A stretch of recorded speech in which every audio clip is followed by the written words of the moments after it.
Bonjour à tous.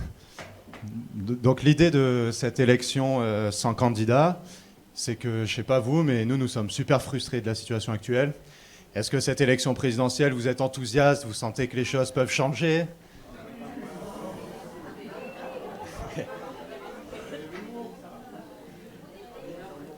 Donc en effet, ce système fait que les personnes on nous appelle à voter utile, donc les seules personnes qui potentiellement ont une chance de l'emporter, c'est potentiellement pas nos préférés. Donc il y a beaucoup de dissensions actuellement au sein des indignés dont nous faisons partie, qui ne nous reconnaissons pas dans ce système. Quelle est la meilleure option à privilégier? Est-ce que c'est de s'abstenir? Est-ce que c'est de voter pour le candidat qui est le plus proche de nos idées, celui qui nous paraît comme le moins pire? Ou est-ce que c'est de voter utile, donc de suivre ce que les sondages nous annoncent?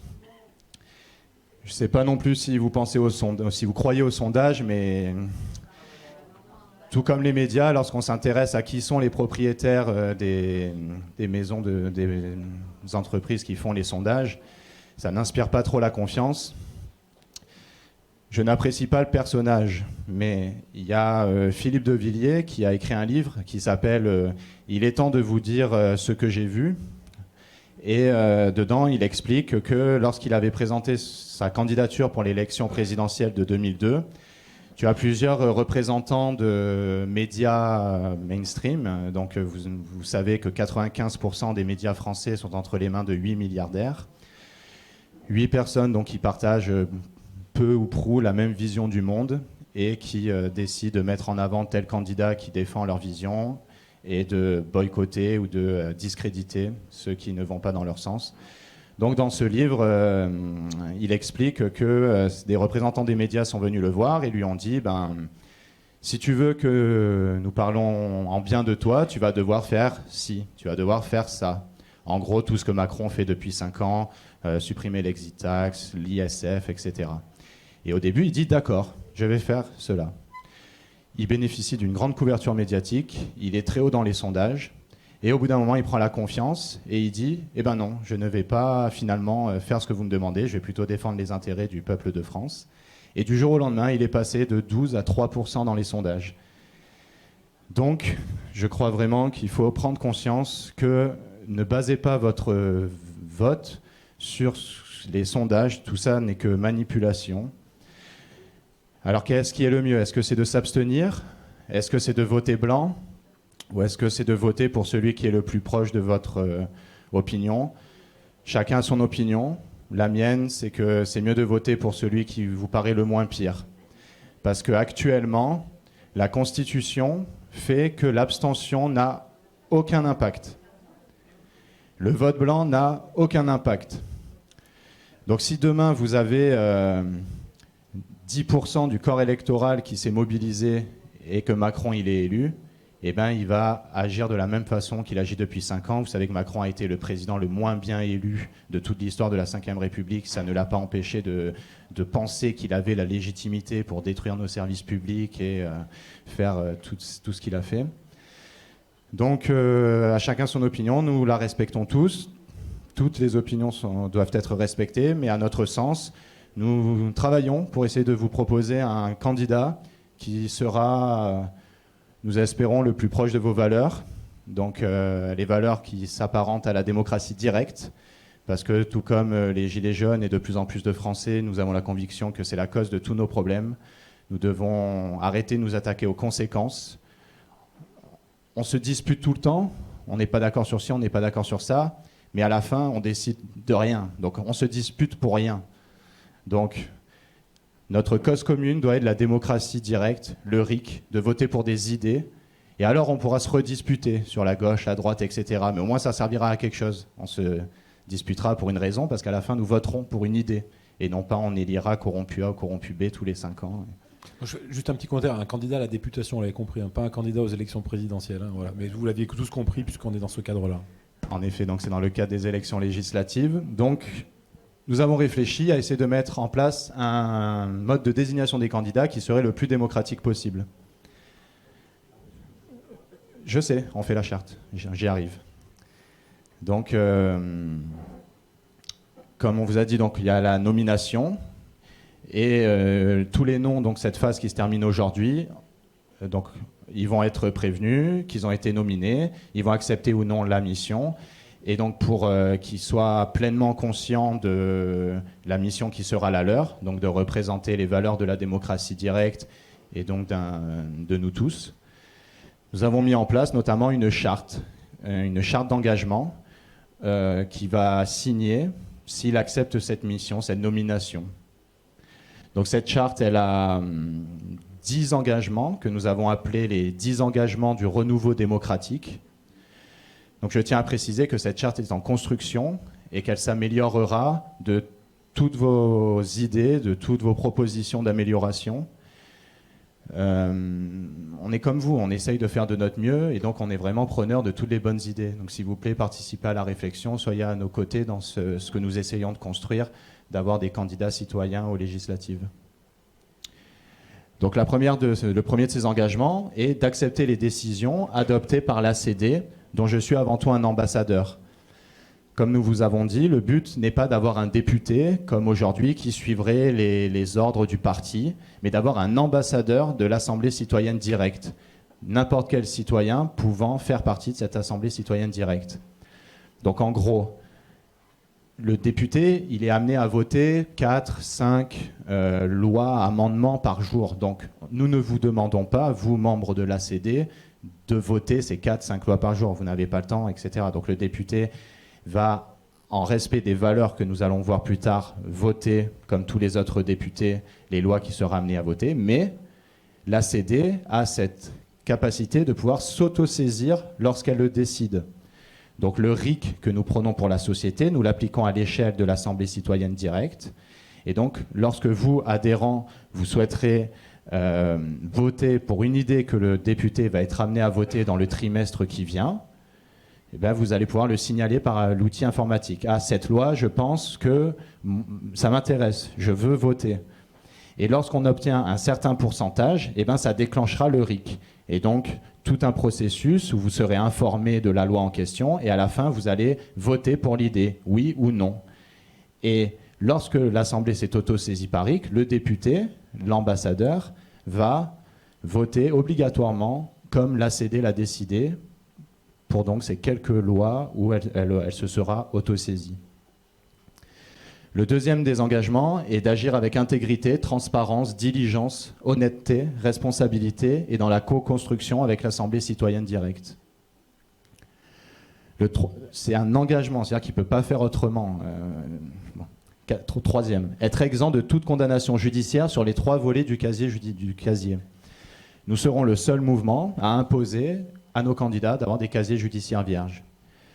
Aujourd'hui en France, il y a plus de 3500 métiers où il faut un casier judiciaire vierge pour pouvoir être embauché. Pour être balayeur dans une municipalité, n'importe quel fonctionnaire, il doit avoir un casier judiciaire vierge. Par contre, celui qui dirige la mairie, lui, il en est exempt.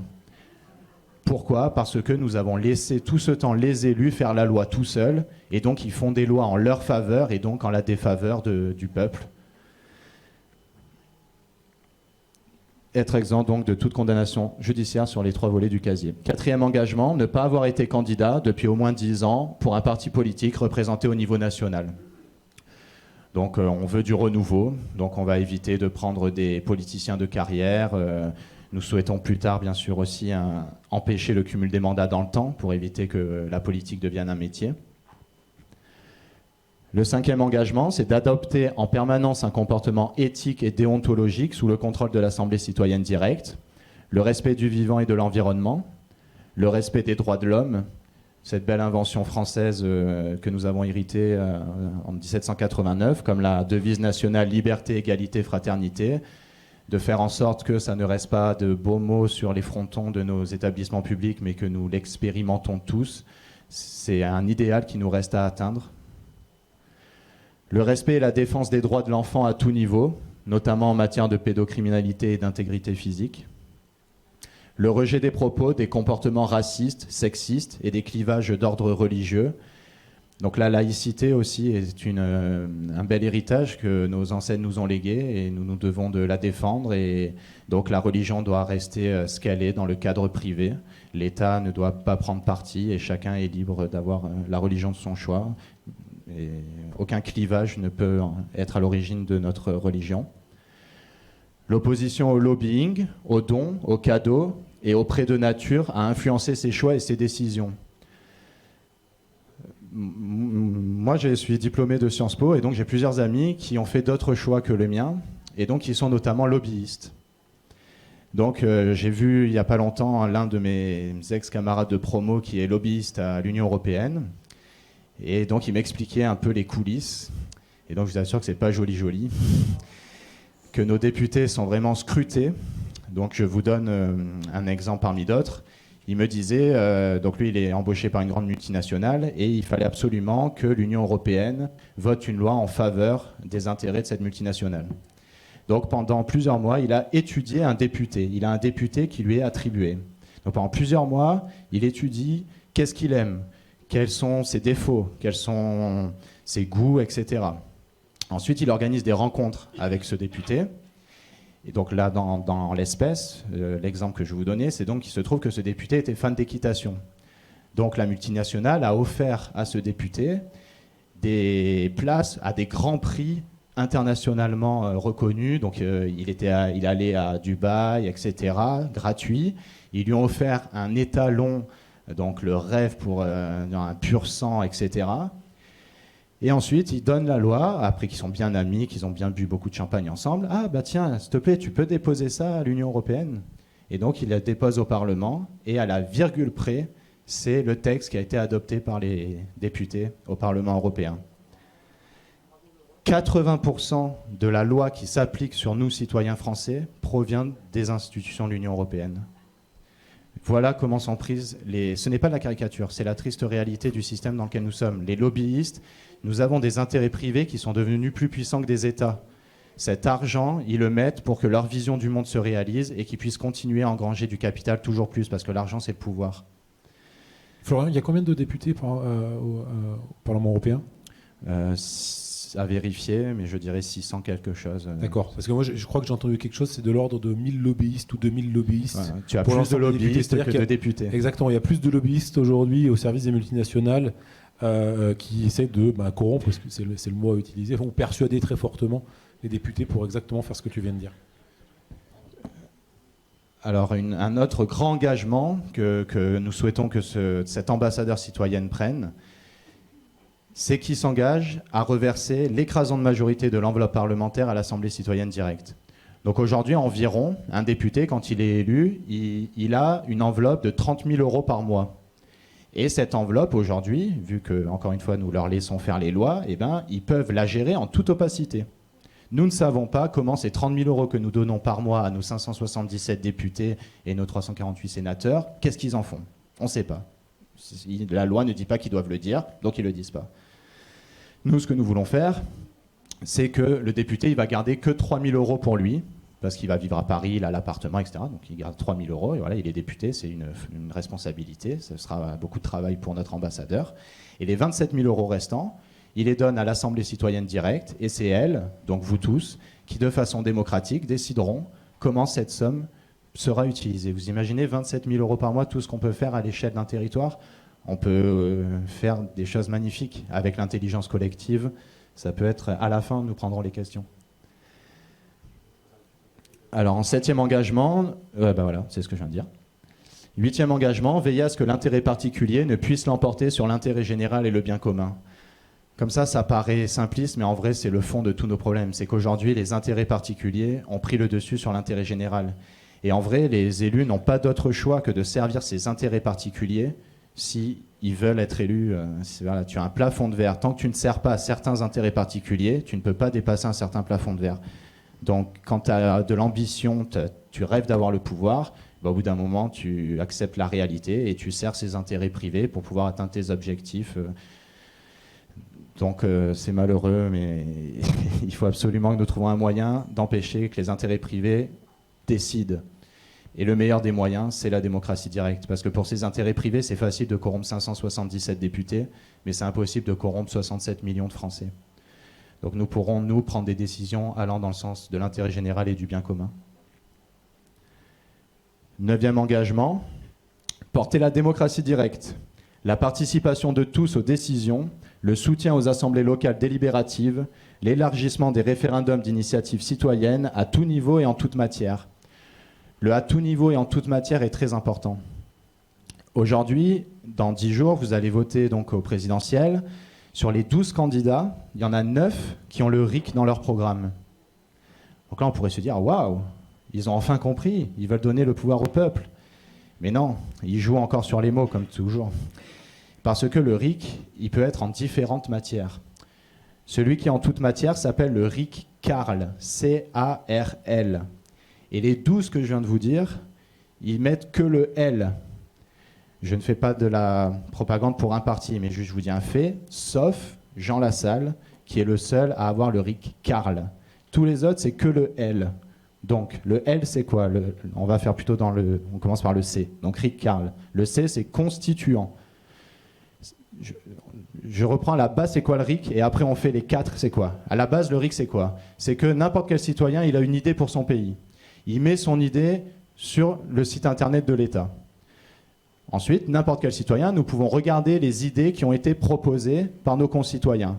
Et vous pouvez soutenir, dans l'esprit un peu genre sur Facebook, quand tu mets un like, tu soutiens l'idée que tu aimes bien. Et on fait que chaque citoyen ne peut pas soutenir plus que 3, 4, 5 décisions par mois, pour éviter que tu aies un robot qui en fasse 1000.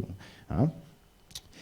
Donc, vous regardez, vous pouvez proposer vos idées, vous pouvez soutenir les idées proposées par vos concitoyens que vous aimez bien. Et quand une idée obtient un certain nombre de soutiens, tout dépend de la population du pays, mais par exemple pour la France, ça pourrait être 2 millions. Quand une idée obtient 2 millions de soutiens, et automatiquement, ça lance la procédure du RIC. C'est-à-dire que pendant 6 mois, nous allons entendre tous les avis concernant la question qui aura été sélectionnée par les citoyens. Les pour, les contre. Donc tous ceux aujourd'hui que vous voyez à la télé, de l'extrême gauche à l'extrême droite, ils vous diront leur avis sur la décision, sur l'idée. Moi, je pense qu'il faut voter pour. Moi, je pense qu'il faut voter contre. Vous entendez tous les avis. Vous forgez votre opinion. À la fin, vous avez un document qui vous synthétise tous ces arguments, les pour, les contre. Et puis, d'un avis éclairé, vous votez pour l'idée. Et les gens en haut, ils n'ont pas d'autre choix que de mettre leurs compétences au service de l'idée prise par les citoyens pour que celle-ci se réalise au mieux. Ça, c'est le RIC. C'est révolutionnaire, ça changera tout. C'est nous qui décidons quelles questions nous voulons décider nous-mêmes. On n'a pas de référendum. Et quand nous avons des référendums, ce sont des questions que le président a décidées. Ce n'est pas pareil si c'est nous qui décidons la question que nous voulons décider nous-mêmes. Donc, ouais, c'est ça. Et il décide aussi de la réponse, comme dit justement madame. Et donc, ce RIC, il peut donc être de 4 matières. C-A-R-L. Le C, c'est constituant. Donc, ça permet de modifier la Constitution. La Constitution, c'est le texte fondamental, c'est le plus important. Tout découle de la Constitution. Donc, si nous ne prenons pas, nous, citoyens, le pouvoir constituant, on sera toujours dominé par les élus, par donc les intérêts privés. Donc, c'est très important que ce RIC soit constituant, que lorsque nous le décidons, nous pouvons améliorer notre Constitution. Donc, le A, c'est abrogatoire. Ça veut dire que ça vous permet d'abroger une loi. Une loi que les élus ont prise ne vous plaît pas, vous pensez qu'elle ne va pas dans le sens de l'intérêt général et du bien commun, vous déclenchez un RIC et les citoyens décident si nous devons conserver ou pas cette loi dans le droit français. Le R, c'est révocatoire. Ça permet de révoquer un élu. Aujourd'hui, vous savez que nous avons des élus dans notre Assemblée nationale qui ont un bracelet électronique. Et nous n'avons aucun pouvoir pour les révoquer, pour leur dire « tu n'es pas à la hauteur de la confiance que je t'ai donnée ou tu n'es pas à la hauteur de ce que doit être un représentant de la nation ». Donc, de pouvoir révoquer un élu est aussi très important pour leur mettre de la pression que c'est qui le chef, c'est le citoyen. Donc, tu as intérêt à bien faire ton job, tu as intérêt à bien défendre les intérêts de notre pays et de notre peuple.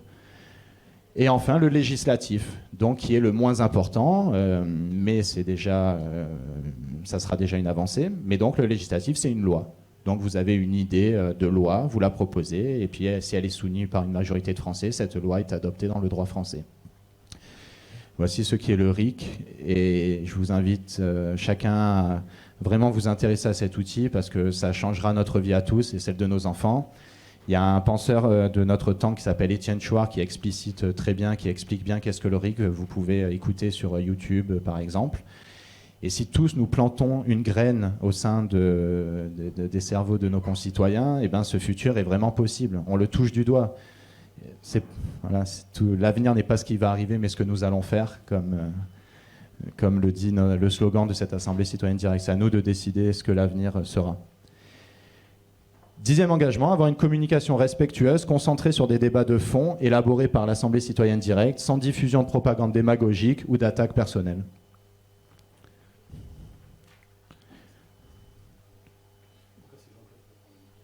Voilà, merci à tous pour votre attention.